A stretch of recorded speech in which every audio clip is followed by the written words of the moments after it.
You're gonna die up there.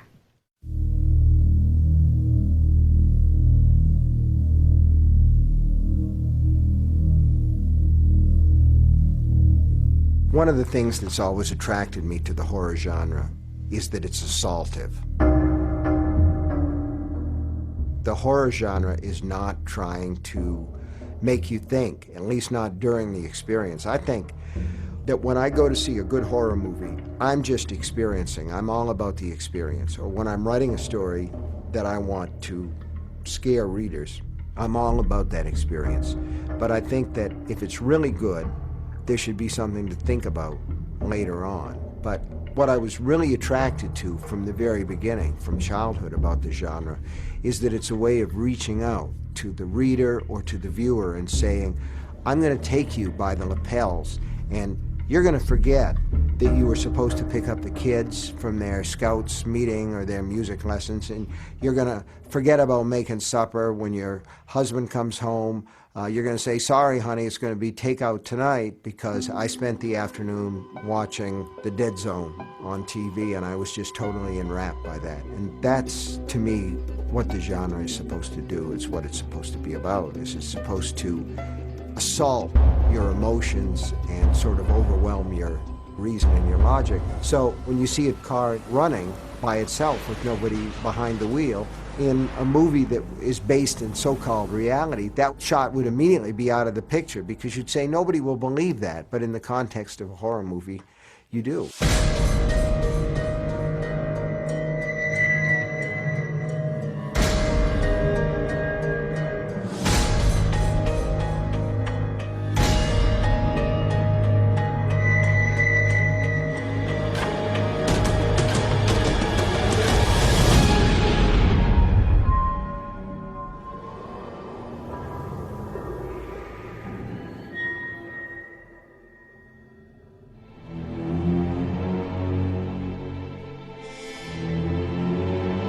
People say to me, what was the first movie that ever scared you? The answer is Bambi, the Walt Disney picture. My mother took me to see Bambi in a theater, and I remember the forest fire and the animals leaping to get away from the fire and being absolutely terrified and coming back and worrying that the house might catch on fire. That's the effect that the unreal has, particularly for a child, that carry it into real life. You wonder what's under the bed. And then I saw Earth versus the Flying Saucers in October of 1957. I was probably 10 years old, and the special effects were by Ray Harryhausen, and none of us had seen anything quite so sophisticated. And if you're a child, you believe. And when I watched the film, it was a Saturday matinee, and in the middle of it, the picture stopped. And the lights came up, and we all looked around at each other, and the theater manager came out and said, we've just heard on the radio that the Russians have put Sputnik into orbit and over the United States of America. It passed over America every 90 minutes. And we all understood what that meant, that we were all going to die, you know? So that is a real case where the art of the unreal and the fact of the real came together. On a very basic level, I was scared to death at the time in the movie theater. And then later on, I would think to myself, that's a really strong emotional reaction. I wonder if I could cause that to happen with my own work. So my immediate response was to go out and write a story called The Invasion of the Star Monsters, where these creatures came down to Earth and laid waste. But Earth versus the Flying Saucers is basically a science fiction movie, but these things do overlap, and the creatures wore these featureless, all-over metal suits. And when they took off the helmets, underneath there were these awful, twisted, degenerated creatures that immediately started to melt away as soon as the air hit them.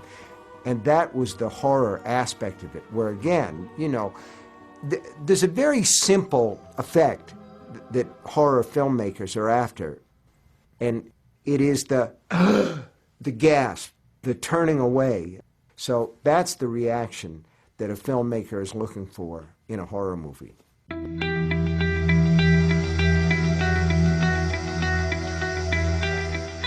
that the horror genre is an extremely delicate thing. And you can talk to filmmakers, and even psychologists who've studied the genre don't understand what works, what doesn't work, and more importantly, they don't understand why it works, when it works. Does it go back to childhood? Are there certain archetypes? It's tempting to say so, and certainly we know that children are afraid of the dark, and one of the elements that works a lot in horror fiction is that fear of the dark. And when you watch movies from the black and white era, and I'm thinking particularly of the era when Val Lewton worked, you come to an appreciation of how wonderful black and white movies were. The use of shadow, the use of a kind of surreal imagery, like the scene in the swimming pool in Cat People. It's an extremely scary sequence where you never see anything.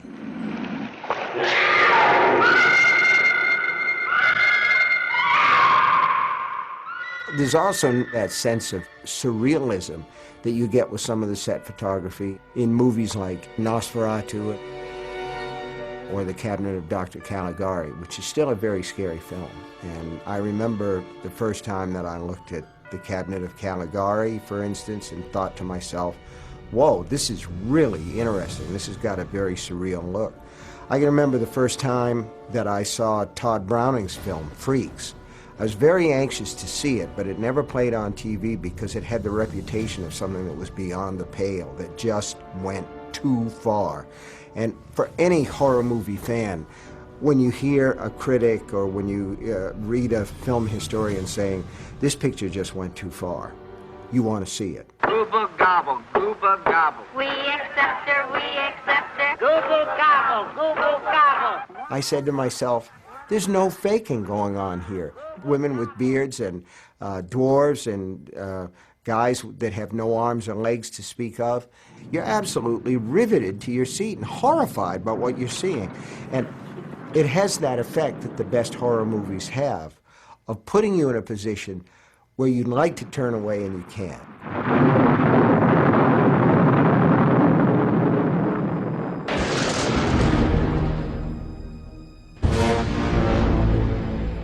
I would say probably the first horror movie that I understood as a true horror movie was made by Francis Ford Coppola. It was called Dementia 13. It's a black and white movie, and it is an absolutely terrifying movie about an axe murderer. So that one terrified me as a kid because of the axe murders. And then a few years later, George Romero comes along with Night of the Living Dead. I knew nothing about the picture. I was in college at that point. And I went into the city of Bangor, which was about 8 miles from where I was living on campus, on a Thursday afternoon. The theater was empty, except for me and 2 or 3 others. Big old movie palace from that period with the chandelier down and just a cavernous place. The perfect place to have the absolute wits scared right out of you. And I had no idea what the movie was about, except that it sounded like it was about zombies, but my experience with zombie movies had been things like Macumba Love and I Walked with the Zombie. They weren't terribly scary movies, so I really wasn't expecting a whole lot, but I had the afternoon.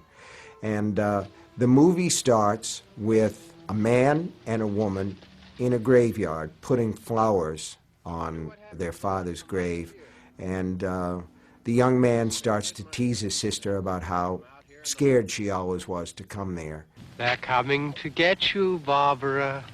And there's this guy wandering around that looks like your basic wino. He's just shambling, sort of, but you don't think of him as a dead person. He doesn't look like a dead person in a standard horror movie. He just looks like a guy in a kind of baggy suit until the shambler comes over and dashes this young man's brains out against a gravestone. And at that point, you say to yourself, I'm in a different world. This is just jump into a different level of horror. As a sequence, it's genius. It's an evil, genius piece of work. You're just absolutely terrified. But I think that the shelf life of horror films is limited in terms of the emotional response of the viewer. The first time that you see Night of the Living Dead or Dementia 13, you're absolutely riveted. The second time, you're scared. The third time, the film has lost something essential that it had the first time. Now, people continue to go back and see The Night of the Living Dead, but what they're experiencing isn't horror at that point. It's the memory of the horror that they felt the first time that they saw it or the second time they saw it. But that's also one of the magic elements of the movies, is that it not only causes us to experience emotions, it causes us to re-experience them and then to remember where we were and how we felt. But you know, the thing about zombies that makes them so terrifying is they won't stop. Whether they shamble or whether they run really fast, the fact is they won't stop. If you cut off an arm, you cut off a leg, they won't stop. The only thing that stops them is to shoot them in the head or burn them. So the horror comes from the fact that the nightmare never ends and death is not the end.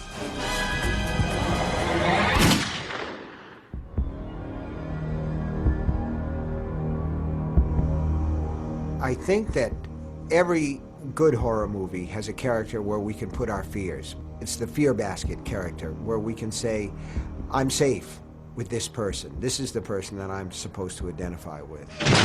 In Cujo, it's the mom who's going to try to protect the little boy. And it's Sheriff Brody in Jaws. There's no humanity in the shark. So when Brody finally is able to stuff an oxygen canister down its throat and blow it up, nobody says, "To his beauty killed the beast." Everybody just applauds because the nightmare has been slain. You son of a...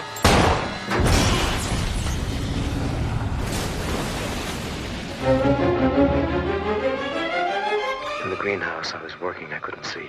Yeah. Then a blast of cold air, and I heard Olson scream. When I turned, the thing struck at me. In The Thing, and then John Carpenter's remake, there's never any audience identification with that creature. We're totally with those people who are in that situation where they're isolated.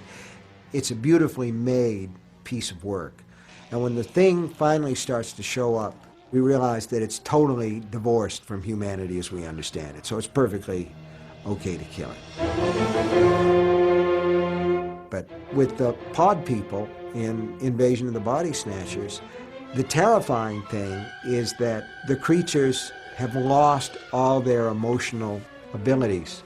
There's no real sense at all of love, hate, caring. There's no sense of humor. And they can take you over if you fall asleep. And in that movie, Kevin McCarthy and Dana Winter, beautiful girl. As a child, I just absolutely fell in love with her, and I'm thinking, Kevin, you've got to save her. You can't let her go to sleep. And they fight so hard to stay awake. And finally, Kevin McCarthy goes out of this cave where they're hiding, and he leaves her. And when he comes back, she opens her eyes, and we understand that she's no longer the girl that he fell in love with. He's no longer Becky. And there's such a feeling of horror when we realize that she has become one of them. But you have to remember that most horror movies have some sort of a subtext. They have something there that makes them work because we're able to make a connection to real, actual life. And the subtext of that movie is very, very clear, talking about how people can give up their individuality, their sense of self, their sense of right and wrong, their morality, and become part of this marching horde of creatures. And it was easy at that time to say that what was going on in that picture was a reaction to McCarthyism, to the sort of blind hatred and fear that McCarthyism summed up in some people. But I suspect that the filmmaker, Don Siegel, I think that what he might have been thinking about was Nazism at that time, the way that took hold and took over the German people.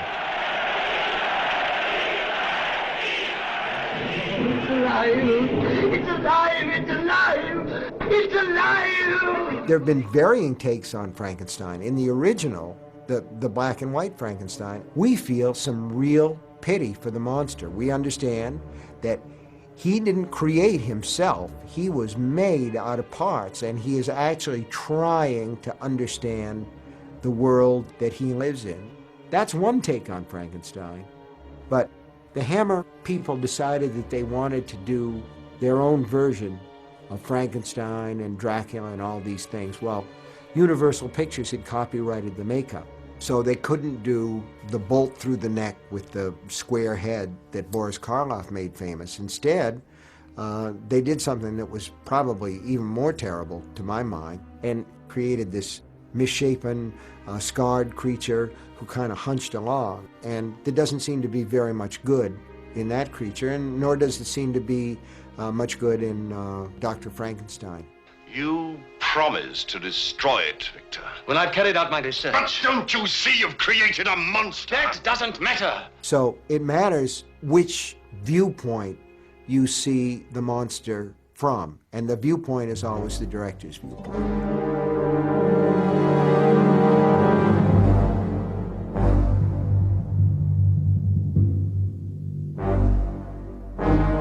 Part of the reason it worked was because The Creature from the Black Lagoon was in 3D, and that led to a dimension of reality. Again, it was something that we hadn't seen before, and it was something new. I don't know what you'd call it. It sounds incredible, but it appeared to be human. You knew that it had to be a guy, even if you were 5, 6, 7 years old. You knew it had to be a guy in a rubber suit.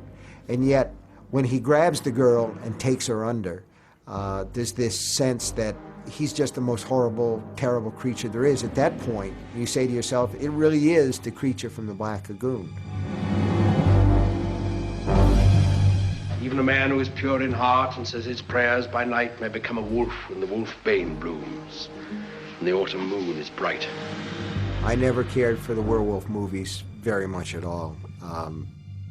I agree that the idea is that there's a beast in all of us that can come out under certain circumstances, and I think we all understand that. But for me, the transformation, the literal transformation from a man into a wolf, it was too literal for me.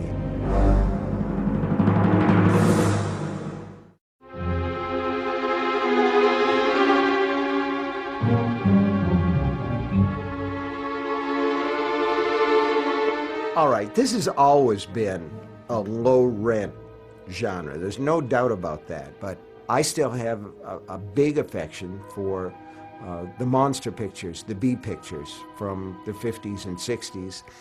A lot of them were Samuel Arkoff specials, Roger Corman deals, American International Pictures, where a lot of times they would simply start with the title. Someone would say, well, we're trying to get the teenage audience here. How about I Was a Teenage Werewolf? So it's a ridiculous title, but they go out and they make the movie, very low budget, Michael Landon, starring as this angst-ridden kind of guy. There are actually, there are echoes of the Twilight books in that movie, I Was a Teenage Werewolf, because really when you start to think of it, what is Twilight? It's I was a teenage vampire. So, you know, everything comes around and goes around.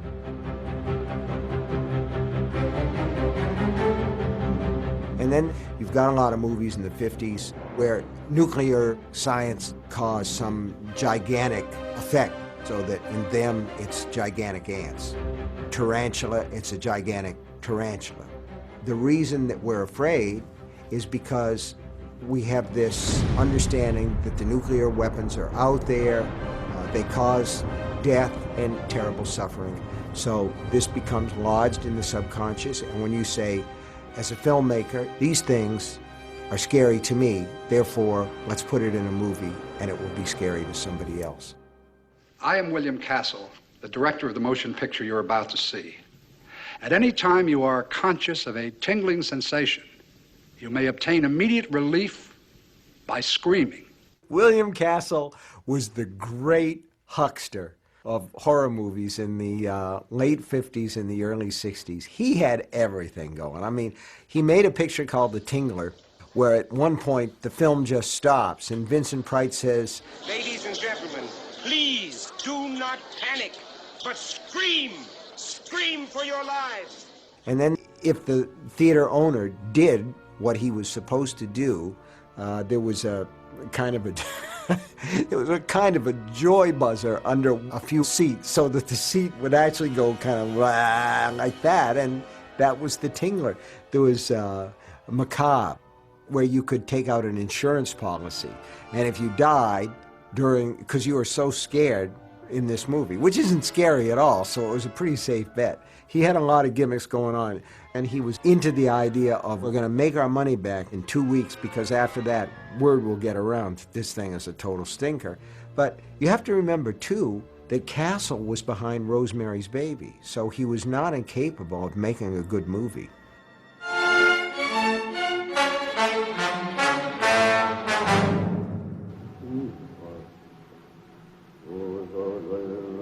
you awake? Don't say a word, Theo, not a word. Don't let it know you're in my room.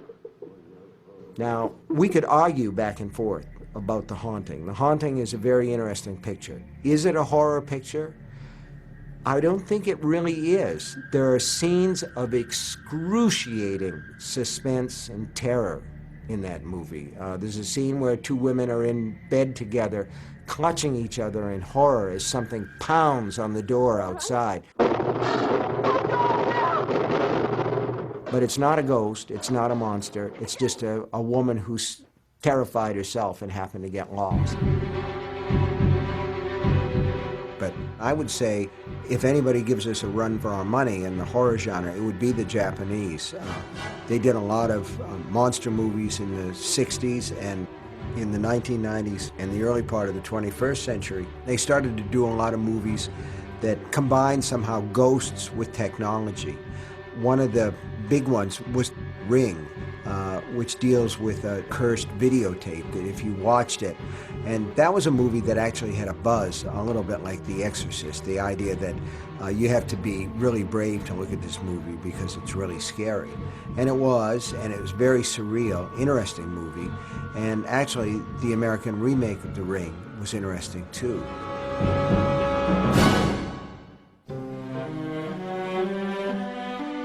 But the ghost story movie that scared me the most was The Changeling with George C. Scott.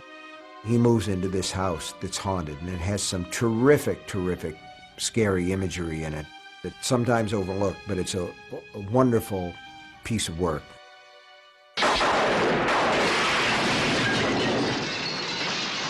I love the Amityville Horror. It's like the first of these over-the-top haunted house things. I mean, a lot of my problem with the movie came from the book, which was obviously such a piece of hokum. But haunted house stories are always stories about a house with a history, and part of the build-up in this kind of movie is the history of the house and all the terrible things that have happened there, and then they start to replicate and they start to happen again.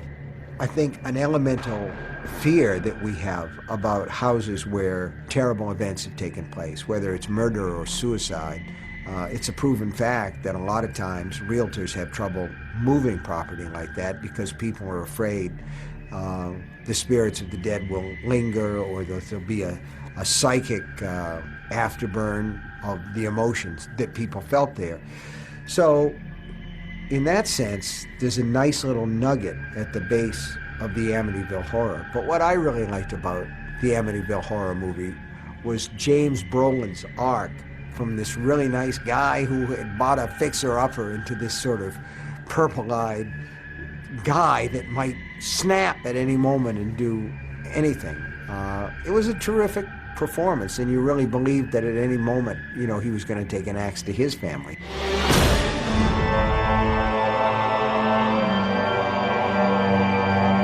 Well, for me, the really scary vampires were in the horror comics from the 50s. I was never particularly frightened by Bela Lugosi. To me, he looked like some kind of a whacked-out concert pianist in his tuxedo with his black hair swept back from his white forehead, and he says, "I never drink wine." And he just kind of It's not scary. I mean, that's the whole thing about the movies maybe not traveling so well. It was only probably 20 years between the time when that movie was made and when I first saw it on late night TV, but it absolutely did not frighten me. But on the other hand, Christopher Lee was much more sinister, much more magnetic as Dracula. But also, that may be a generational shift. You have to remember that Bela Lugosi scared moviegoers as Dracula in the 1930s, and Christopher Lee comes along 20 years later, and there's an entire new generation that's ready for a new take, a color take on the vampire legend, complete with blood and low-cut gowns. That was also part of the attraction there. But I never really got behind the idea of the vampire as a suave love object, but I did understand sort of the attraction of vampirism, particularly for teenage boys. You get to stay up all night, for one thing. You get to sleep all day. And you get all the pretty girls because they're just totally fascinated by you. And the whole act of sucking blood from the neck is a kind of symbolic sex act. And certainly Bram Stoker, when he wrote Dracula and kicked this whole thing off at the end of the 19th century, understood that. Dracula is a panting engine of sexuality. But my idea of the vampire was more when Tobe Hooper made Salem's Lot for TV. He used the character actor Reginald Nalder as Barlow the vampire. James Mason was the suave Igor figure in that Straker. But Reggie Nalder came by his terrible looks in a perfectly normal way, if you want to call it that. He was burned in a house fire, so that he had a real, almost like a golem, melted look. And to me, that's the basis of the vampire as I've known and loved him, which is a figure of horror, something that's repulsive, who may take the guise of a young and handsome man, but is really old and twisted and evil. But it's interesting to see how the vampire myth has been bent and shaped by various filmmakers. Take I Am Legend by Richard Matheson. It was made into a Vincent Price movie that's called The Last Man on Earth, which is a really interesting, moody, atmospheric piece of work. And then Charlton Heston comes along, and then it was made into a Will Smith version that came along later. I could just find the nest, find out where they hole up. It's that situation that's almost like the reverse of Dracula. In Dracula, the vampire is alone, and the good guys are ranged against him. But in these films, we've turned it around so that the vampires are the winners. And you have one guy, and there are some very exciting possibilities inherent in that. There's also a real imaginative thrill to seeing a world where you can identify with the one human, and there are monsters all around you, and you have to battle to retain your basic humanity. And then there's another vampire film which has another take on the vampire legend, and that's Near Dark by Catherine Bigelow, where the vampires are presented as nomads, outlaws that are traveling across the country. And it's a little bit crazy, it's a little bit Sam Peckinpah, but it's very much its own thing, and it's a terrific piece of work by Catherine Bigelow, who went on to make a number of other interesting films, ultimately becoming the first woman to win Best Director at the Oscars for Hurt Locker.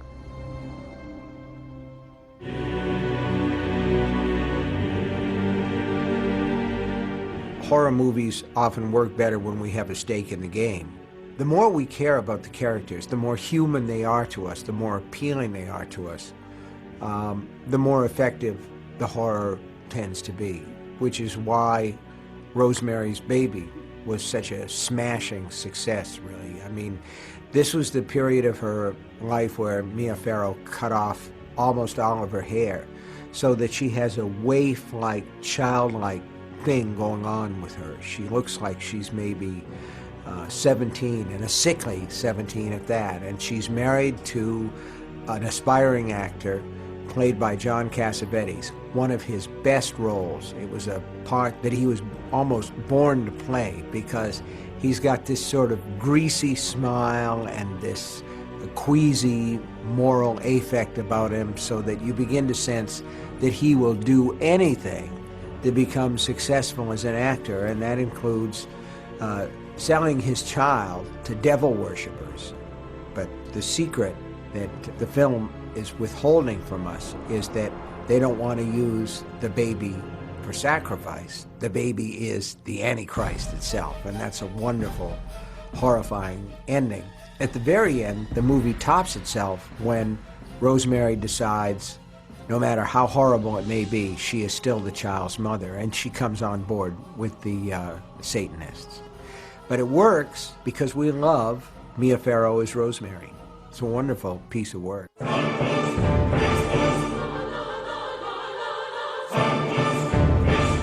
Like Rosemary's Baby, The Omen is a fundamentally religious picture that trades for its effect on the idea that we believe in a war between good and evil, between God and the devil.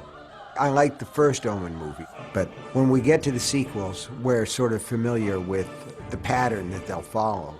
And it gets to a point where you say, okay, Damien, I get it. Devil's son trying to take over the universe won't succeed this time, but there'll be another movie, and it just sort of loses interest for me. But one of the great horror films, one that really, really works, is The Exorcist, a novel by William Peter Blatty and the movie directed by William Friedkin.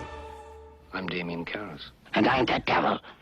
Now kindly undo these straps. I remember when my wife and I were going to see The Exorcist, and we were going to go to a late afternoon show, and we decided that we would take a nap before the show, and we laid down, and neither one of us could sleep because we were thinking, we're going to go see this picture, and there had been all the stories in the paper about how awful it was, and audiences were fainting, and people were running out of the theater, and finally, my wife, Tabby, sat up and said, all right, if we're going to do this, let's go. And to me, she sounded like a green paratrooper getting ready to jump out of the airplane for the first time, because it had those expectations built up beforehand. Your mother's in here with us, Karras. Would you like to leave a message? I see that she gets it. When we finally saw The Exorcist, we actually did think it was a masterpiece. It wasn't just the story. It was the way that the story was told. There's a kind of tension to the cutting. And that story is told in a very tight, taut fashion. And as the movie goes on, every time the priests walk up those stairs toward that room where that monster is, we feel a greater and greater sense of terror. That's terror. But when we're in the room and we see the decayed state of the little girl's body, that's a visceral reaction, and that's really the difference. You know, terror is something that lives in the head, whereas the reaction that we have to horror is a more visceral reaction. So those are really very different things.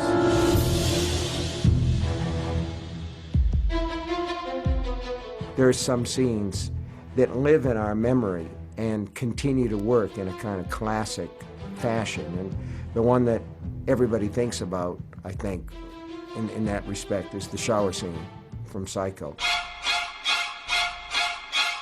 It's the granddaddy of slasher films. And the first time that you see that, you're just totally horrified by it. But I think sometimes there are horror movies. Texas Chainsaw Massacre would be one. Psycho would probably be one. Certainly The Exorcist would be one, where these are real demon coasters. They're the big ones. They're the ones where mom and dad say, I'm not going to go on that ride. Texas Chainsaw Massacre is a picture where when you go in, you have to be prepared for somebody who is going to try to seriously scare you out of your seat and make you look away from the screen. There's a van load of hippies that comes up to this house, and they fall afoul of this really terrible inbred family of meat cutters, and the meat that they apparently like to cut are human beings. It's not a really gory movie. A lot of it, like some of the Luton things, are done by suggestion, although the suggestions are a little bit more overt, like the meat hooks that hang down. Texas Chainsaw was the first movie, I think, to really effectively use those images of meat hooks and chains, which you see again and again in horror movies since then. And the fact that Leatherface is never really seen. He's just wearing this sort of awful organic mask and apron and swinging his chainsaw around. It's an absolutely terrifying picture, and that was Toby's genius in that. You lead up to a lot of things, but you never actually see it. But it's a terrifying movie, and I think for a lot of people, that was a movie where expectations were so dark that people actually thought they saw more than they did. And in that sense, it's like the shower scene in Psycho.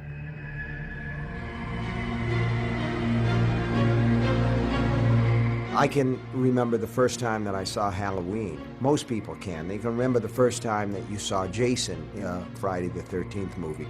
You know, if you go back and look at A Nightmare on Elm Street, the first one, it's a work of genius. It's absolutely terrifying. The concept, the root concept is so simple and so elemental. The idea that your nightmares can follow you into the real world. It subverts everything that we know and everything that allows us to coexist with the whole idea of nightmares. You have this terrible dream, and then all of a sudden you're coming awake and you say to yourself, oh, thank God, that never really happened at all. But in the original Nightmare on Elm Street, Freddy is able to follow you into the real world so that literally the nightmare never ends. And that's a really terrifying concept. But you have to, at some point, get real about this genre. And you can analyze it and you can talk about what works and what doesn't. But at bottom, there is a tendency in human beings to want to slow down and look at the accident. It's very human. It's part of the survival instinct to say, well, it happened to them. The worst happened to them. But I'm safe. I'm still okay. So that's one of the low cravings, if you will, that horror movies satisfy. We understand that there's a dividing line somewhere along the line, somewhere where you say to yourself, over here on this side is entertainment that's acceptable on some kind of moral ground, and then you move further into this gray area where you say, I don't know, and then you get over into the real hardcore exploitation and torture porn. But when you look at a movie like the original Friday the 13th, when the kids show up at the camp, there's this real feeling of we want to see them get away. We want to see them get out of this place. We're still rooting for the good guys, for our good guys, and we're not rooting for the monster. But by the time you get to Halloween 4 or Friday the 13th, number 9, you're saying to yourself, well, what we're going to do is we're going to see 5 or 6 really good-looking girls and 5 or 6 really good-looking guys. They're going to get naked, and then they're going to get shot in the head with a bow and arrow. And there's something about that that makes me morally queasy, where you say to yourself, we're not watching this movie anymore to see the monster destroyed. We're watching to see the monster destroy. That isn't to say that I haven't gone to some of those movies, but there's a moral queasiness there. And I think a lot of them are misogynistic, and to a great degree, and we could point out various movies where that happens, where women are just turned into absolute victims. But one of the things that's sort of interesting to me about a lot of the slasher genre movies is it's almost always a woman who triumphs over whether it's Freddy or whether it's Jason or whether it's Michael Myers in the Halloween pictures.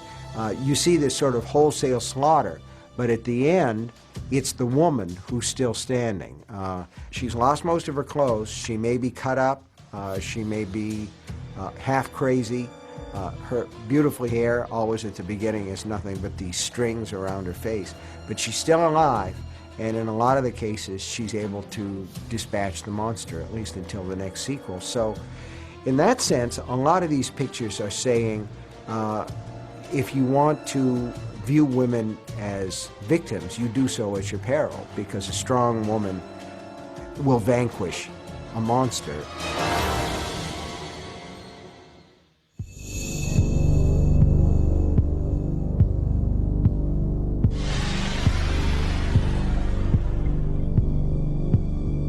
Carrie was a terrific piece of work, and their terrific acting by Piper Laurie. She was nominated for an Oscar, but did not win it. And Sissy Spacek was nominated and didn't win it. And both of them were really good.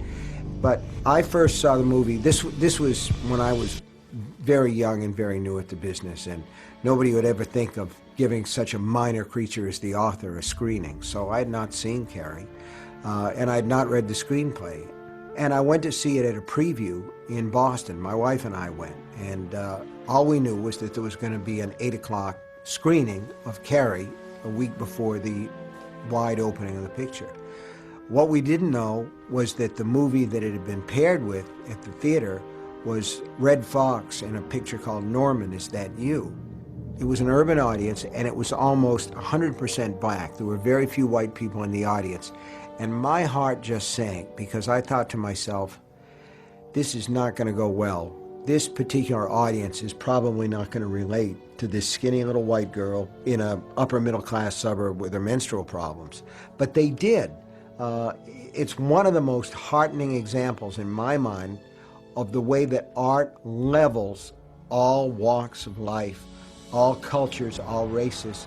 They cared, they identified with her, and they cheered basically when she pulled down the gymnasium and the whole place caught fire. But the genius of Brian De Palma was that he fooled us into taking our armor off just before the movie was over. We unarmored in our minds. We were already thinking about where's my coat?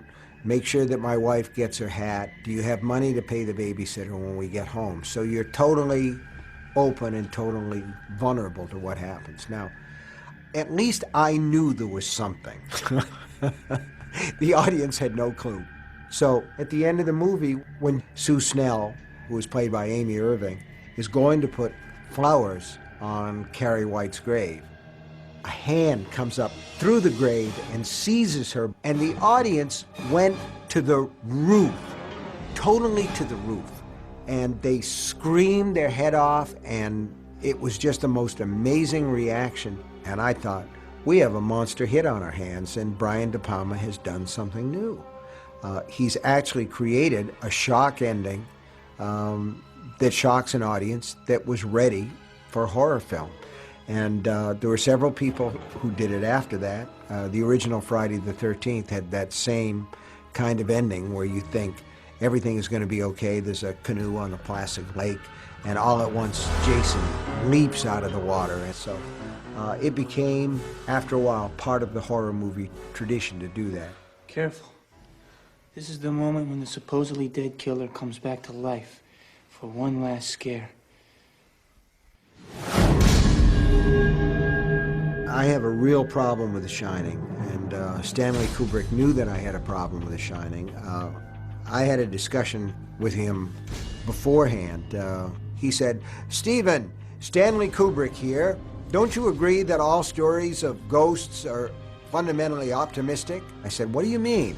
And he said, "Well, if there are ghosts, it means we survive death, and that's fundamentally an optimistic view, isn't it?" And I said, "Well, Mr. Kubrick, what about hell?" And there was a long pause on the telephone line, and then he said in a very stiff and very different voice, "I don't believe in hell." And I thought to myself, well, that's fine, but some of us do, and some of us believe that ghosts may survive, and that may be hell. And that was sort of where I was coming from with The Shining. But in the novel, The Shining, Jack Torrance is a difficult character, but he's fundamentally a sympathetic character. And I always visualized him as a piece of metal that's bent first one way and the other by these malignant spirits who basically want his son, because his son is a psychically powerful person. So I saw these all as warm characters, characters that were being threatened by forces from without, from ghosts, from real supernatural creatures. And the film is extremely cold. Stanley Kubrick saw The Haunting as coming from Jack Torrance, from the Jack Nicholson character, whereas I always saw it from outside. So we had a fundamental difference of opinion about it. I always thought that the real difference between my take on it and Stanley Kubrick's take on it was this. In my novel, the hotel burns. In Kubrick's movie, the hotel freezes. It's a difference between warmth and cold. But the images are striking. There's no doubt about it. I mean, Jack Nicholson's face in the doorway, his bearded, crazy, grinning face, and he says, "Here's Johnny," which was his ad lib, and it became, you know, part of the movie. So the images are striking, but to me, that's surface. It's not substance. So I used to describe The Shining, the film, as something like a beautiful car that had no engine in it. George Romero and I became friends because I happened to be in Pittsburgh, and he sought me out and asked if I'd like to do a little bit part in Night Riders, which was one of Ed Harris's early movies. And I said, sure, I'll do that for you. And he must have seen something there, because when we got together with Creepshow, where there are like 5 stories in Creepshow, and we actually had some pretty terrific people. We had an all-star cast, and he said, I would like you to play Jordy Verrill. So I was very flattered. And Jordy Verrill is a story of a country guy who's not very bright, and a meteor lands in his back pasture. And so he picks it up, and it breaks open, and he gets the stuff inside on his hands. And he starts to grow. He becomes a weed. And I thought that it would be okay, because it was a role I was familiar with. I'd actually sort of been a Jordy Verrill type as a kid, kind of a country bumpkin. And also I figured the makeup would forgive a lot. You can see that I'm the guy who ought to have stopped acting at the level of community theater. But I've been asked several times to do cameos in various movies, and I've done it whenever it was possible for me to get to where the shoot was. And I think people kind of like it. It's kind of a Where's Waldo kind of thing. May the Lord bless you and keep you. May the Lord make his face to shine upon you and comfort you and lift you up and give you peace. The Dead Zone, based on my novel, is Christopher Walken's finest dramatic role, I think. He did a terrific job as Johnny Smith, and he really conveyed the pathos of being the outsider, of being different, and being able to say, I don't want to be this way. This is not my fault. But The Dead Zone is a very atypical Cronenberg picture in a lot of ways.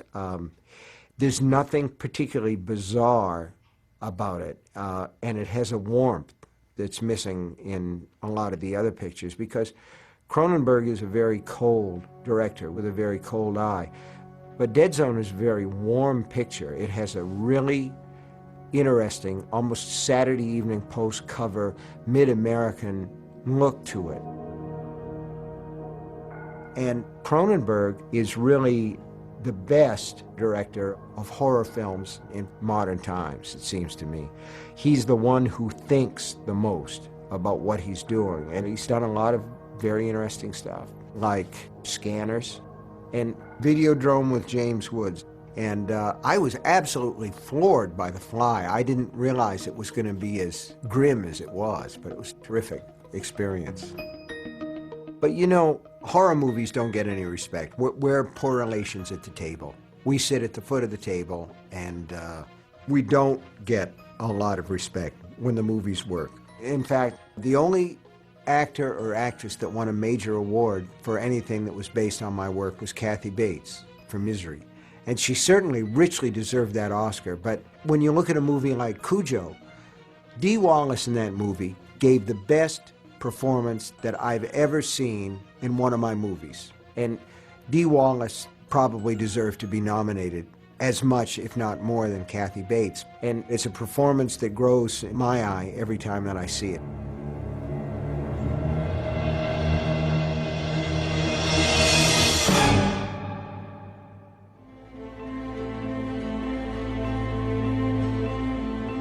When the horror, the splatter stuff started to show up, things start to change a little bit, and you get these movies that are extremely bloody, but we've all gotten wise to the effects, the blood bags, the face masks, all the things that work to create the illusion that people are being dismembered alive on the screen, so that a numbness sets in.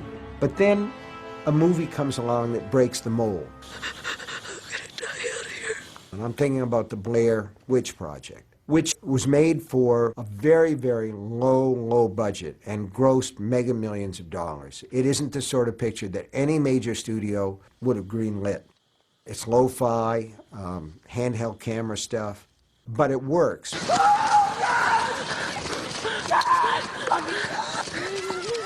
So these young people go in and they make a movie about people making a movie, a bunch of young kids, film students, who are going to go into the Blair Woods looking for this fabled Blair Witch.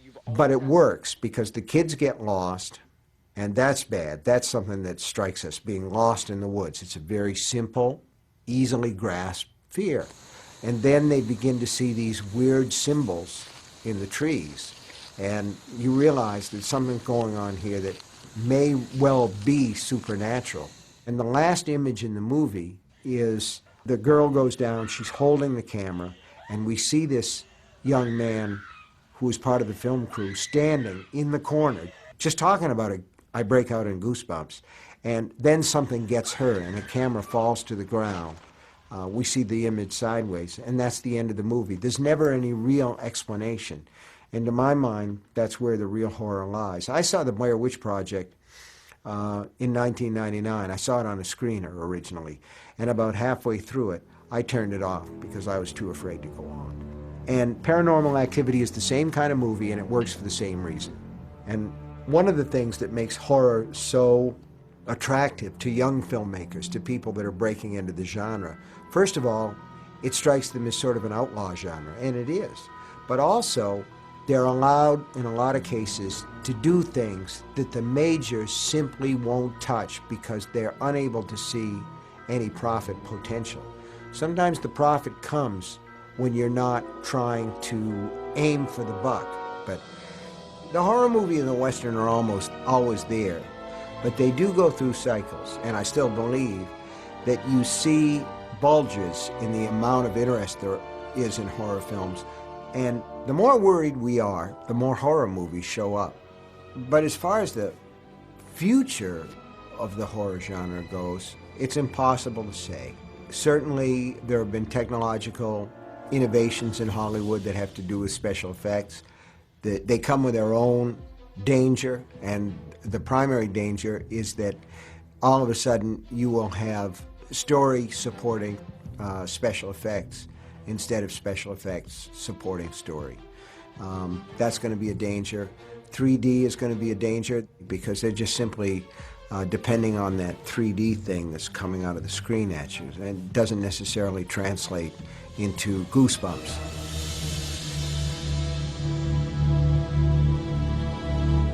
The reason that I go to horror movies is not so I can think up new and innovative ways to slaughter women tied to tables or to call forth demons from the great unknown, but because it's a place to lay down my fears for a while and to indulge some of my darker emotions for 90 minutes or an hour and 45 minutes and then leave them in the theater. But we all recognize that these films, on some level, appeal to what's the worst in us. And when we speak about the freak or when we speak about the other, we're talking about this really unlovely tendency in human beings to stone the outsider. The peasants come after Frankenstein with torches, and I don't know how many times we've seen Dracula staked, but the horror movie allows us to go in and to actually give free rein, if you will, to a lot of our prejudices, which are all fear-driven. And that's what a horror movie dines out on. It is a fear-driven genre. And when we come out, maybe we're purged a little bit. That's the basic idea of catharsis. And that's one side of it. But if a movie has a supernatural side to it, it's a chance to exercise my imagination, to really give it wings and let it fly. And that's the best part about writing stories, and that's, to me, the best part about watching movies. One of the great powers that movies have had from the beginning is to take us out of our own troubles. But you know, you go to a movie and you see something that's really terrible, and it's awful to say, but it's true. You come out and say, well, my problems are nothing compared to Jeff Goldblum. I just saw him get turned into a human fly, and that makes my life look a lot better. And for a while, this story, this act of the imagination, this sustained act of make-believe, took me out of myself. It took me out of my